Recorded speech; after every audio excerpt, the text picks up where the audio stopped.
Hello, everyone. Happy Saturday. Welcome back to 10 Minutes Daily Cafe Chat. I'm your host, Emily. And I'm Lisa. Happy Saturday, everyone. I hope you are having a chill morning. I am ready to do absolutely nothing today. That sounds like a perfect plan. It is Saturday, January 24th, 2026. How are you feeling this morning? Honestly, I'm feeling great. I slept in a little bit, grabbed a coffee, and now I'm just excited to maybe see a movie later or just do absolutely nothing. Both sound amazing. That sounds perfect. Sometimes the best plan is having no plan, just letting the day unfold. Exactly. No alarms, no emails, just vibes. That is my definition of luxury.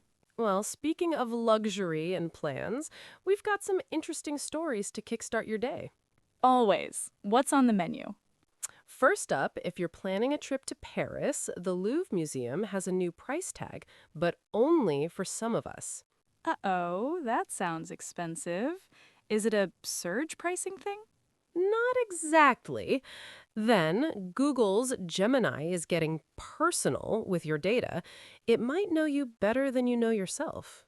Okay, that is both cool and slightly terrifying. I hope it doesn't know everything. And finally, a new film called Sentimental Value is sweeping the awards in Europe. It might be the perfect movie for your weekend. Ooh, I love a good movie recommendation, especially if it's award-winning. But before we dive in, here's a quick quiz for you. Today's keyword is personalize. Personalize. Like putting my name on a mug or a custom t-shirt? Close. It means to design or tailor something to meet an individual's specific needs. Keep that in mind as we chat. Got it. Personalize, tailoring things to me. I like the sound of that. All right, let's get into our first story. Hit me with the Paris news. Is it about croissants? Because I could go for a croissant right now. I wish it's about the Louvre. As of mid-January, they've introduced a new dual pricing system. If you are a visitor from outside the European Union, the entry fee is now 32 euros. Wait, 32 euros? Hold on, let me do the math. That's like, what, $35? Just about, yes. It's an increase of roughly 45% from the previous price of 22 euros. $35 just to walk in? That is steep. I mean, I love art, but that's a nice dinner. Or like 10 croissants. It represents a significant jump. However, if you are a resident of the European Union, the price stays at 22 euros. So it's literally a tourist tax? That feels kinda unfair, doesn't it? Like, you're not from here, so pay more. It is controversial. The museum says they need the funds for critical renovations, security upgrades, remember that jewel vice last year? And to manage the massive overcrowding. Oh, right, the heist. That was crazy. I guess security isn't cheap, and the crowds are insane. I saw photos of the line for the Mona Lisa. It looked like a mosh pit. Exactly. It's unmanageable.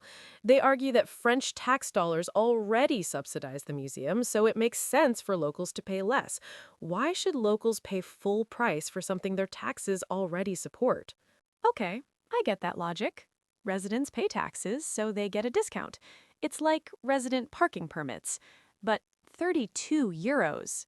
Ouch. It really targets international travelers. It puts the Louvre in line with other major attractions. It's becoming a trend in Europe to have differentiated pricing. Venice has an entry fee now, too. I guess if I'm flying all the way to Paris, I'm gonna pay it. I'm not gonna stand outside the Louvre and say, no thanks, too pricey.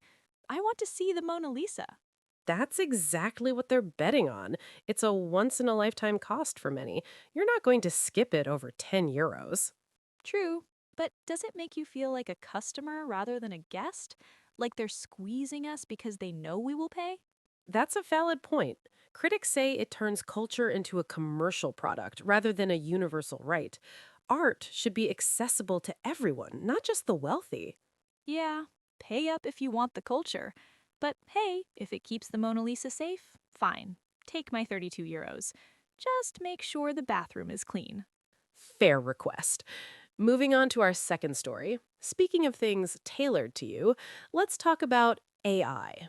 AI is always trying to be my best friend. What's new? Is it writing my emails now? Google has introduced a feature for Gemini called Personal Intelligence.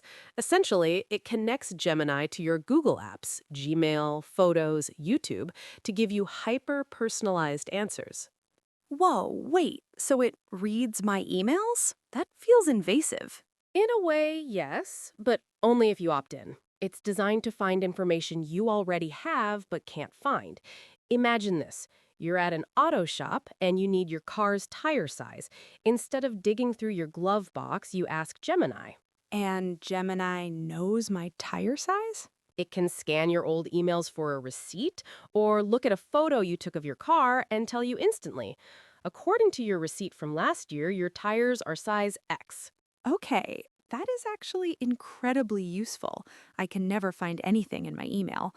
It's a black hole. I search for receipt and get 5,000 results. Exactly. Or let's say you're planning a trip. It can look at your past vacation photos and emails to see what kind of hotels you like and recommend new ones based on your style. That's the personalized part. It's not just best hotels in Tokyo, it's best hotels in Tokyo for Lisa, because it knows I hate fancy, stuffy places. Precisely. It uses your data to give you context-aware help. It's connecting the dots of your digital life.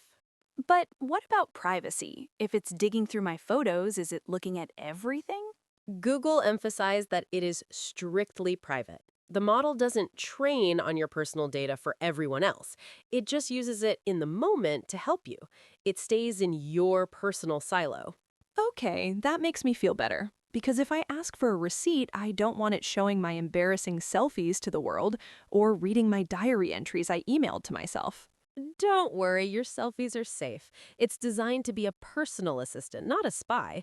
Think of it like a butler who knows where you put your keys. It's like having a super organized secretary who has memorized my entire digital life. I kind of need that. My digital life is a mess. Life admin just got a lot easier. It removes the friction of searching for that one PDF you lost 3 years ago. I'm sold. I hate searching for PDFs. If Gemini can find my insurance policy in 2 seconds, I'm in. I'll trade a little privacy for convenience. That is the modern bargain, isn't it? We give data, we get convenience. It's amazing how much time we spend just looking for information we already have. Totally. So personalized pricing at the Louvre and personalized answers from Gemini. Everything is about me today.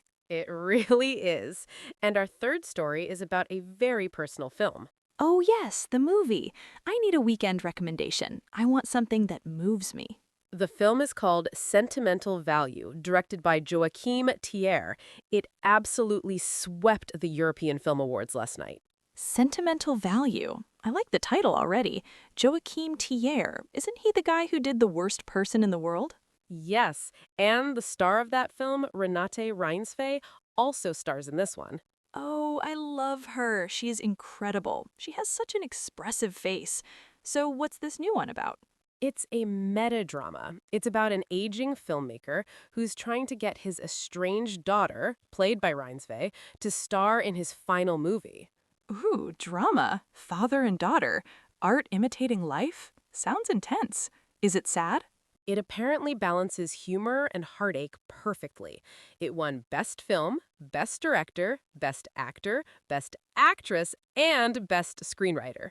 A clean sweep. That practically never happens. It must be a masterpiece. 5 major awards? Critics are calling it a love letter to cinema and a deeply human story about reconciliation.